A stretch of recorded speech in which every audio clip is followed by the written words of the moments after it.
Redmi Note 17 smartphone 8000 mAh battery के साथ launch. शुरुआती कीमत है 27,999 रुपये। 7 इंच एमोलेड डिस्प्ले और स्नैपड्रैगन 4 Gen 4 प्रोसेसर मिलेगा। सोने की कीमत 2007 से 35 रुपये बढ़कर 1,48,000 हुई। 6 दिन में 5,501 रुपये दाम बढ़ चुके। चांदी आज 931 रुपये बढ़कर 2,25,000 पर पहुंची। बिहार सरकार ने मंत्रियों, हाई कोर्ट के जजों और वरिष्ठ अधिकारियों के लिए सरकारी वाहन खरीदने की अधिकतम कीमत बढ़ा दी है। अब वे पहले से ज़्यादा महंगी और आधुनिक सुविधाओं वाली गाड़ी खरीद सकेंगे। नई व्यवस्था में इलेक्ट्रिक और हाइब्रिड वाहनों को भी बढ़ावा देने पर जोर दिया गया है।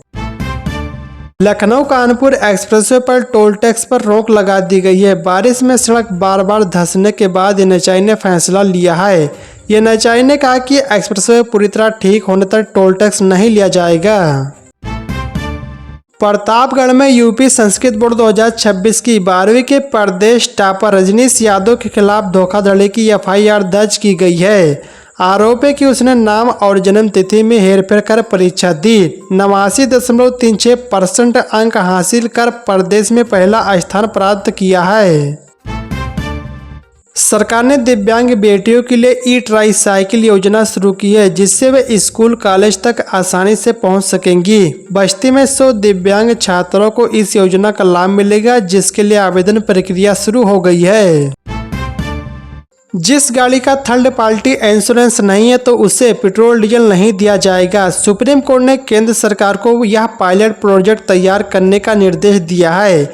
इसके तहत बीमा न होने पर पेट्रोल पंपों पर गाड़ियों को फ्यूल देने से मना कर दिया जाएगा। सुप्रीम कोर्ट ने इसके साथ ही नई गाड़ियों के लिए अनिवार्य थर्ड पार्टी इंश्योरेंस की समय सीमा बढ़ा दी है। डाक विभाग ने रक्षाबंधन पर्व के लिए विशेष वाटरप्रूफ लिफाफे जारी किए हैं। ये लिफाफे रायबरेली के मुख्य और उप डाकघरों में 10 रुपये में उपलब्ध है, ताकि बारिश में भी राखियां सुरक्षित पहुंच सके। उत्तर प्रदेश कैबिनेट ने मजदूरी संहिता 2025 को मंजूरी दे दी है, जिससे अब कर्मचारियों को न्यूनतम मजदूरी, नौकरी छोड़ने पर 2 दिन में भुगतान और ओवर टाइम में 2 गुनी दर मिलेगी।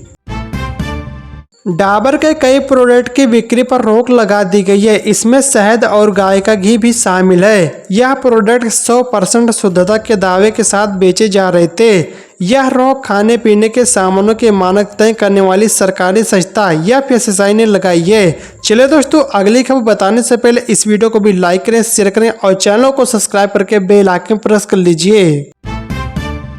गाड़ी की नंबर प्लेट छिपाना धोखाधड़ी नहीं है। सुप्रीम कोर्ट ने कहा है कि यह मोटर व्हीकल एक्ट का उल्लंघन है, लेकिन क्रिमिनल केस नहीं माना जा सकता है। गोंडा में हर घर तिरंगा अभियान की तैयारी तेज है। 9 से 17 अगस्त तक हर घर फहराया जाएगा तिरंगा। लापरवाही पर होगी कार्रवाई। देश के कई राज्यों में लगातार हो रही बारिश से जनजीवन प्रभावित है। राजस्थान के 24 जिलों में बारिश हो रही है। इसकी वजह से अजमेर की सड़कों पर पानी भर गया है।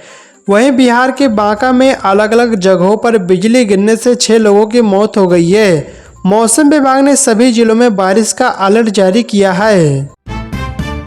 कर्नाटक खाद्य सुरक्षा और औषधि प्रशासन ने स्कूल और कॉलेज के 50 मीटर के दायरे में ज़्यादा फैट, चीनी और नमक वाले खाद्य पदार्थों की बिक्री पर रोक लगाने की एडवाइजरी जारी की है। बरेली जिले के किसानों के लिए राहत की खबर है। खाद के लिए किसानों को लाइन नहीं लगानी पड़ेगी। जल्दी खाद की होम डिलीवरी व्यवस्था लागू होने जा रही है। इससे किसान घर बैठे मोबाइल ऐप के जरिए खाद की बुकिंग कर सकेंगे। असम के शिवसागर में आई बाढ़ के दौरान स्थानीय लोगों ने सिर्फ 6 देसी नाव के सहारे 5 गांवों के 1000 से ज़्यादा लोगों को सुरक्षित बाहर निकाला है। उन्होंने कहा कि उस समय अपनी जान से ज़्यादा लोगों की जान बचाना जरूरी था। घरेलू रसोई गैस उपभोक्ताओं को अपने कनेक्शन की केवाईसी करानी होगी। केवाईसी नहीं कराते तो उन्हें 15 अगस्त के बाद उन्हें जो सिलेंडर मिलेगा वो व्यावसायिक दाम पर मिलेगा। अयोध्या के मेडिकल कॉलेज में बम बनाने का नोट मिलने से सनसनी फैल गई है। पुलिस ने इस मामले में बलरामपुर के एक छात्र को हिरासत में लिया है। उससे पूछताछ की जा रही है।